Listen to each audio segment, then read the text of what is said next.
You're listening to the Psychedelic Invest Podcast, where we speak with founders, CEOs, investors, advisors, experts, and thought leaders in the brave new world of psychedelics and entheogenic medicines. Brought to you by Psychedelic Invest, bringing you unparalleled psychedelic investing data and analysis. Psychedelic Invest is the industry's leading resource for those looking to invest in the burgeoning psychedelic industry. For more information and to access all of the podcast episodes, check out our website at psychedelicinvest.com/podcast. And now, here's the host of the Psychedelic Invest Podcast, Bruce Eckfeldt. Welcome, everyone. This is the Psychedelic Invest Podcast. I'm Bruce Eckfeldt. I'm your host. Our guest today is Charles Patti. He is the brand ambassador at Myself Wellness.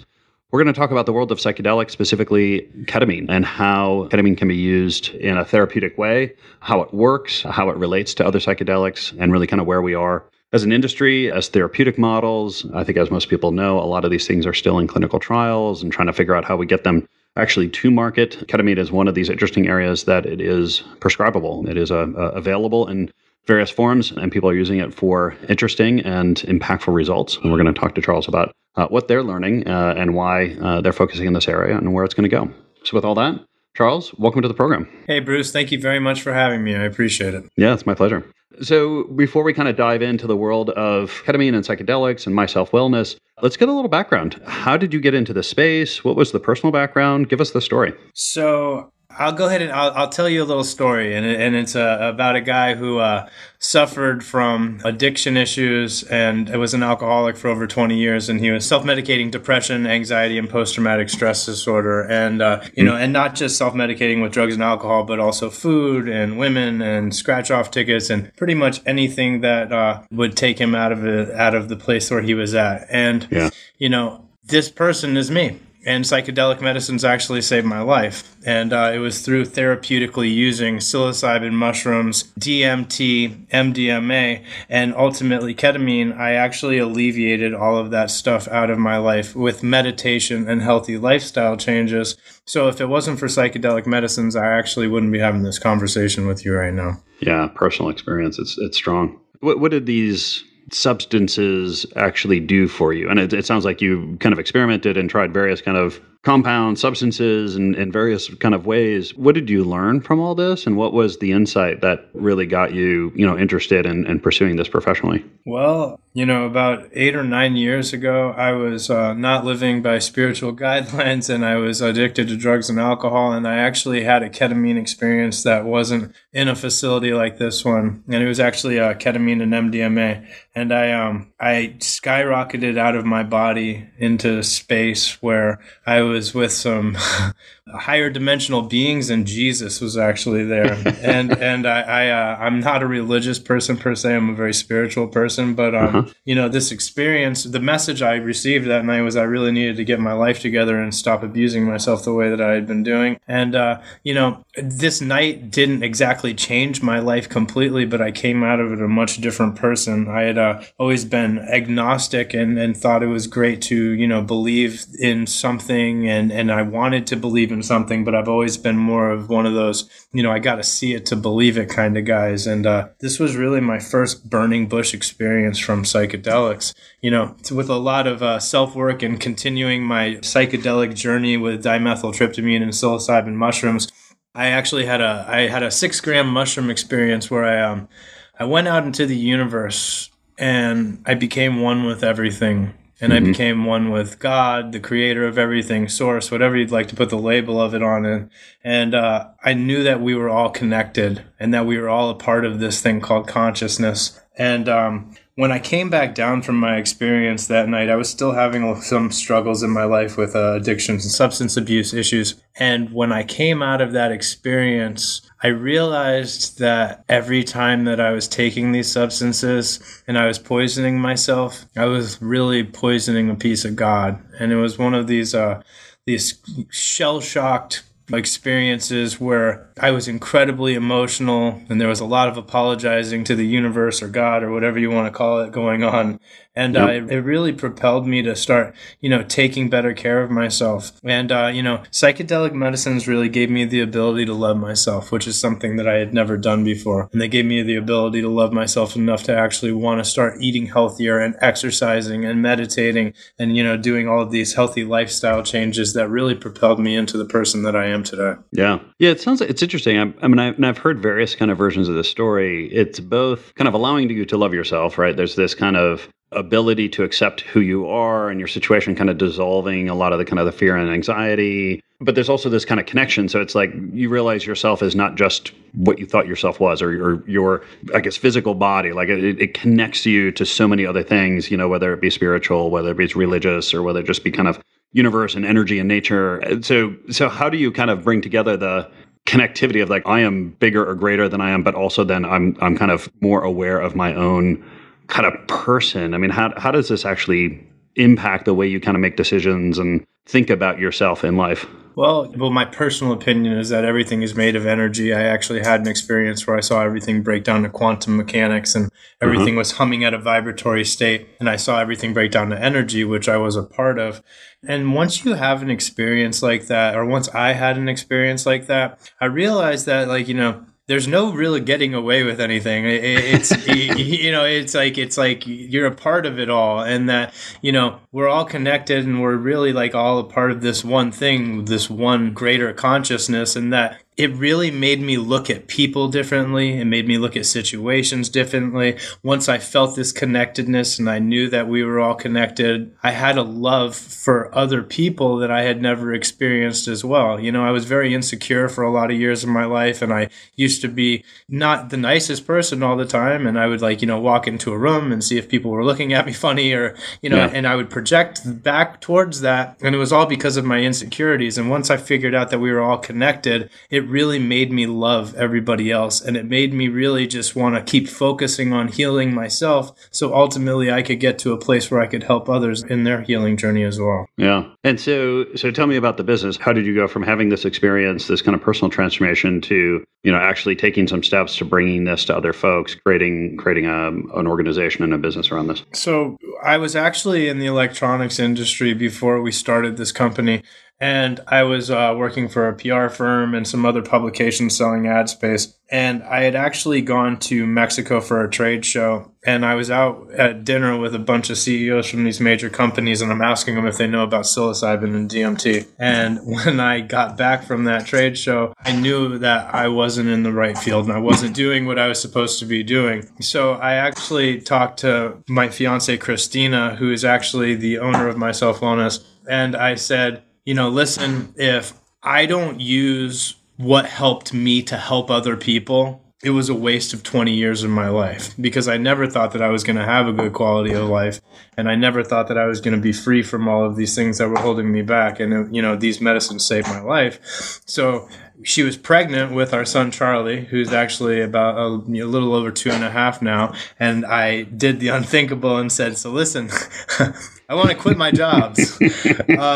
And can we please take a leap of faith and open up a wellness center, where we can start doing yoga and meditation and Qigong classes. And hopefully, ultimately, we could get into ketamine therapy one day, because I know what positive effects that it had on me, because it did take away my depression and my anxiety briefly. I just didn't do it the way that I was supposed to be doing it. So the effects weren't long lasting.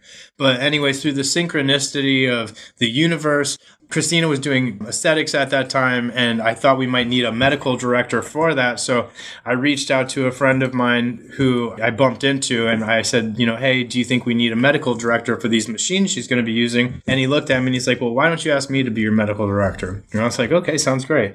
So he actually came for a tour of the facility, and at the end of the tour, he looked at us and he's like, have you ever heard of ketamine before? Yeah. And I was like, yes, I have heard of ketamine, because it actually helped save my life. And he's like, all right, great. He's like, let's do ketamine. And I was like, this is amazing.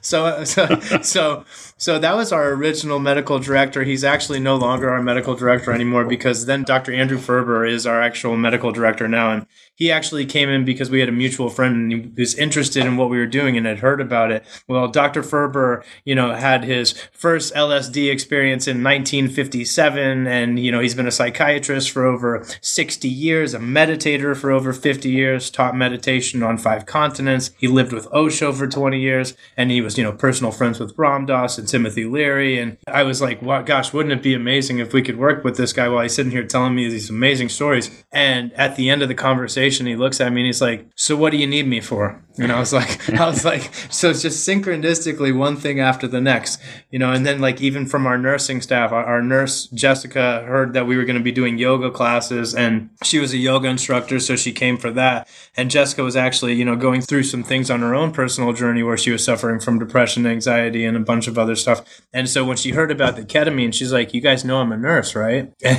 so Jessica was really interested in doing the ketamine treatments as well. And like we've done a documentary about this, and she's very open with her personal story. So that's why I'm talking about this. But, Jessica got off of like 4 different medications, quit drinking alcohol, quit smoking cigarettes, and she's lost an incredibly large amount of weight since she did her treatments.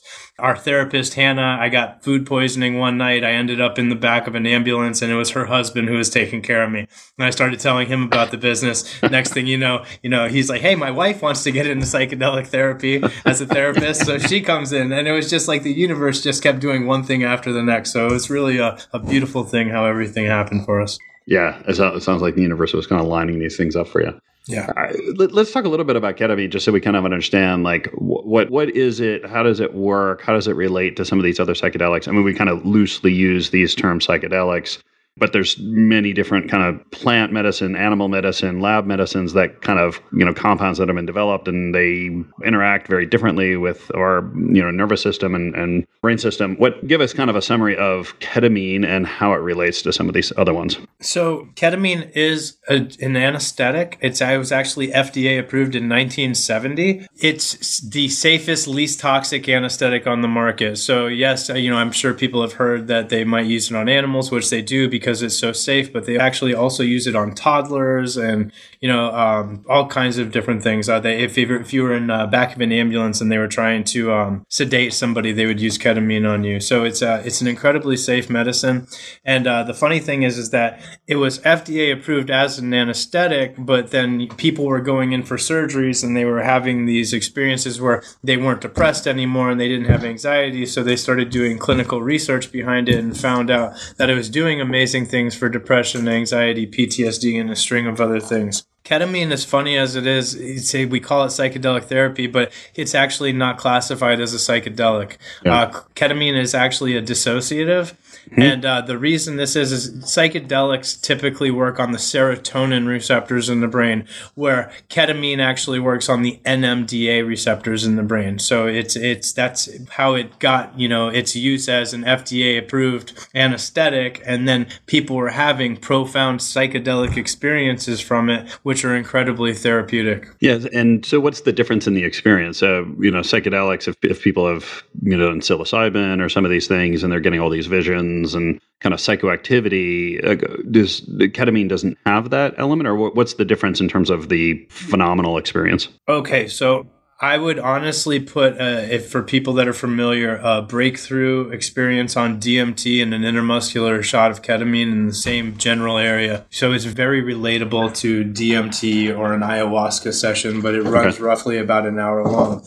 We have people at the facility that say that they meet God during their treatments. Yep. We have people that say that they speak with deceased relatives during their treatments. Sometimes people will go out into the cosmos and meditate with deities. I had one of my friend's wives who we treated who said that she was in deep space meditating with Jesus and Buddha during one of her treatments. Yeah. So this is incredibly profound therapeutic medicine that has a lot of science behind it as well.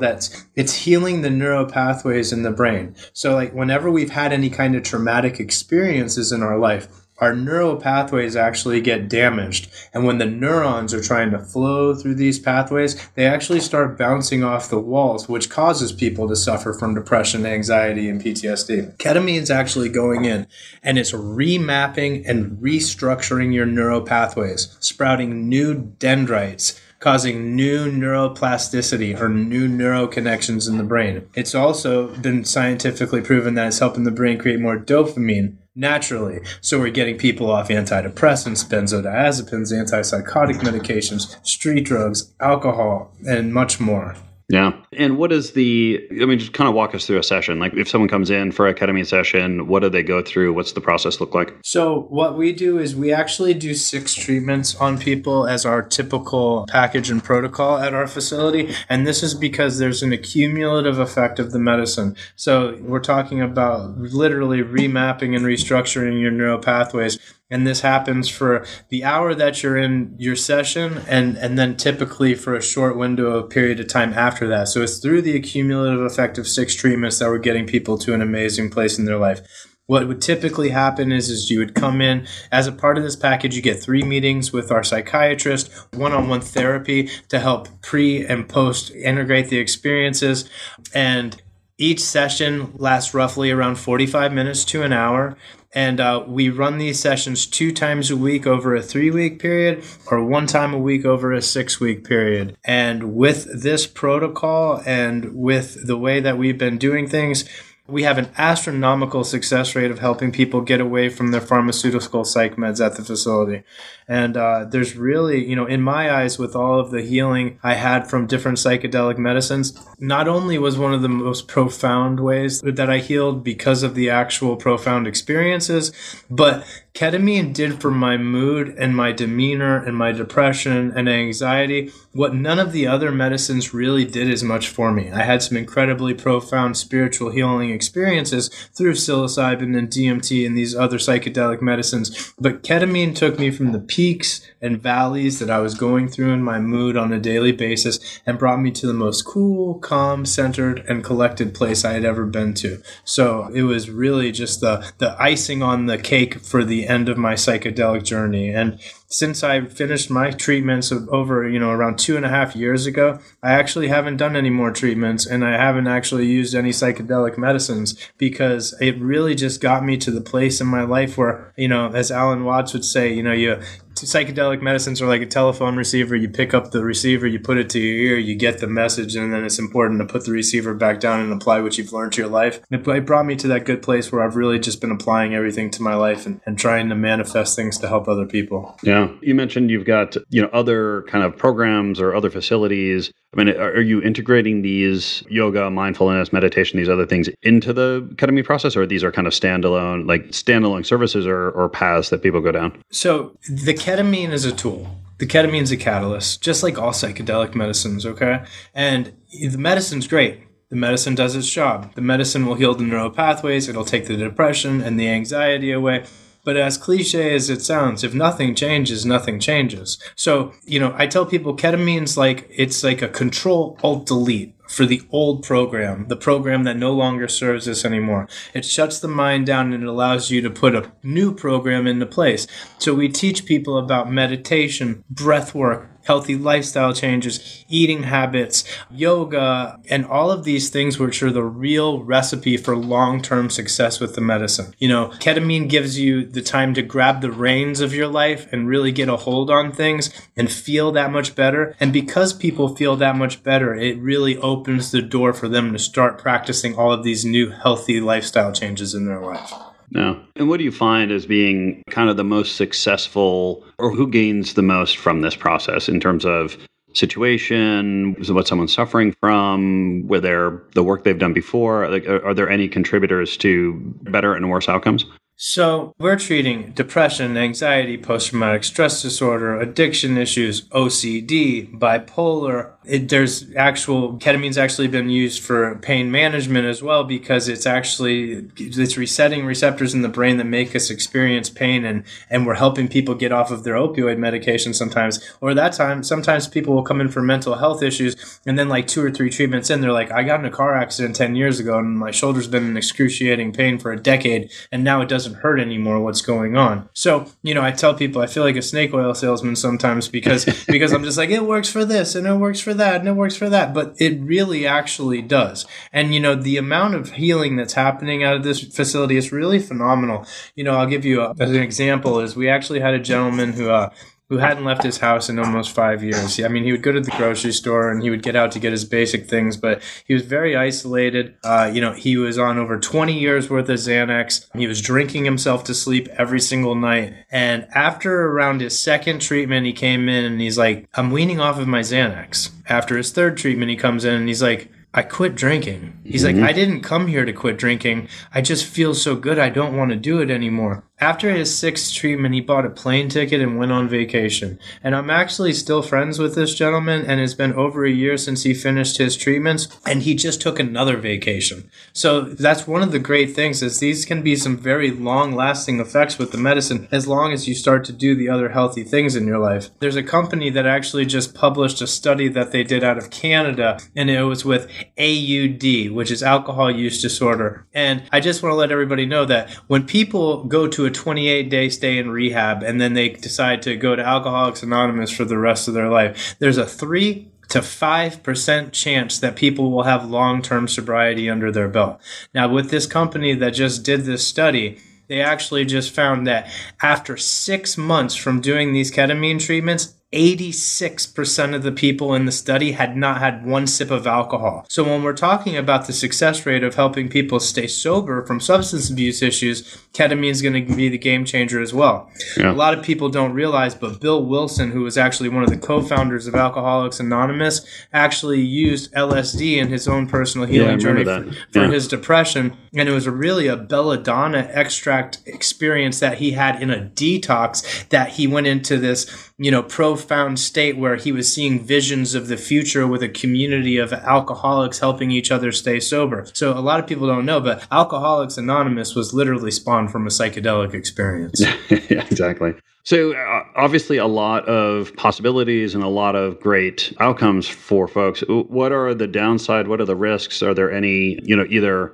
concerns or things you need to be careful of, or side effects, things that come along with this experience? So I think that one of the biggest concerns that that arises for everybody that I'm working with here at My Self Wellness is that everybody that works at our facility, it's our purpose to do what we're doing. It's our purpose to help people heal. It's our purpose to be of service to humanity, and every single person that works here also has firsthand experience healing with the medicine. That being said, you need to vet the places that you're going if you do decide to do ketamine therapy, because there's a lot of places that aren't doing things the way that it should be done with the follow-up and the integration. Integration is such an important part of psychedelic therapy, and if you don't have somebody to integrate these experiences that you have with properly, it can actually set you back even further than than when you started in the journey. So I think that ketamine's great and the medicine works, but there's a lot of other instrumental tools that go into this that people need to know about, like the healthy lifestyle changes, the meditation. All of the other things need to be taught about, so we're not just relying on the medicine, because like I said, the medicine's just a tool. It's just a catalyst. It's what you do after you take the medicine that really, really counts in your life.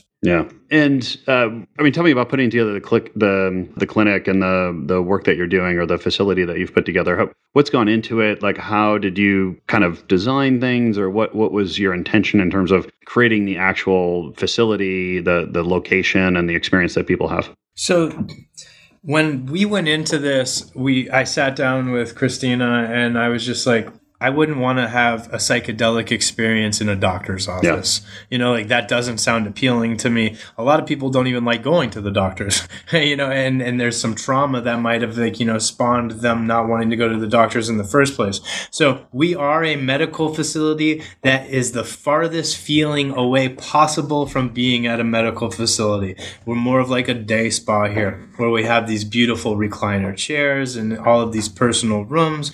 We have an amazing integration room that Christina designed with big couches and diffusers and meditation music playing, and just to really give people that comfortable feeling of walking into this facility. One thing that we had heard from people that had gone through treatments at different places was that, after they were done with their treatments, they were kind of ushered out of the building, and they were still pretty disassociated from the medicine, so they weren't grounded, and this was very uncomfortable, which could be traumatic for people as well. So we wanted to make sure that we had this safe space for people when they were done with their treatments in the room, that they could be ushered into the integration room and have their healing continue to happen. One thing that we're also doing different here than it's happening at a lot of clinics is we actually started doing group-assisted ketamine therapy. And the reason that we did this is because, I feel that we're all connected, and I feel that we're all one at the end of the day. And,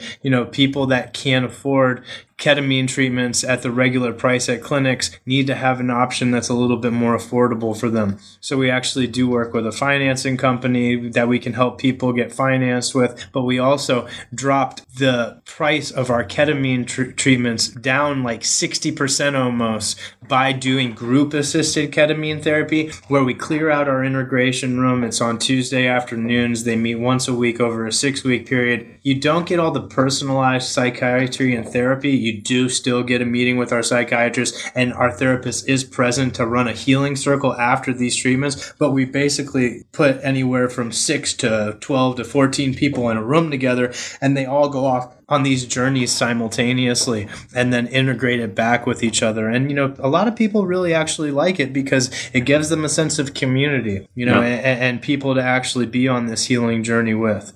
Yeah. I think one of the most important things about this is that this is your healing journey. If you're thinking about doing psychedelic therapy and using it for a benefit in your life, remember that this is your healing journey. And when it's, psychedelic therapy is different from a lot of other typical types of therapy because there's no one size fits everybody. It's what's going to work for you best. So, here at Myself Wellness, we're really more about empowering our clients, asking them, what's working best for them, and helping tailor every single, even protocol per individual. With psychedelic medicines, there's no one size fits everybody when it comes to doses. So we have a basic protocol that we do run for psychedelic therapy, but every once in a while you'll have a 120-pound woman that needs to be dosed heavier than a 250-pound guy, because the real magic of the medicine is happening when people are in these disassociated states. So rather than homogenizing a protocol to an amount of milligrams per kilogram, which we do have a basic outlier for, there's a lot of questions that go into what we do here, where we ask people about their experience. Did you disassociate? Did you have a profound experience? And that's how our medical staff can really tailor the protocol per individual and move forward to specifically get people into these psychedelic states. Yeah. I think one of the challenges I've certainly talked to people about is,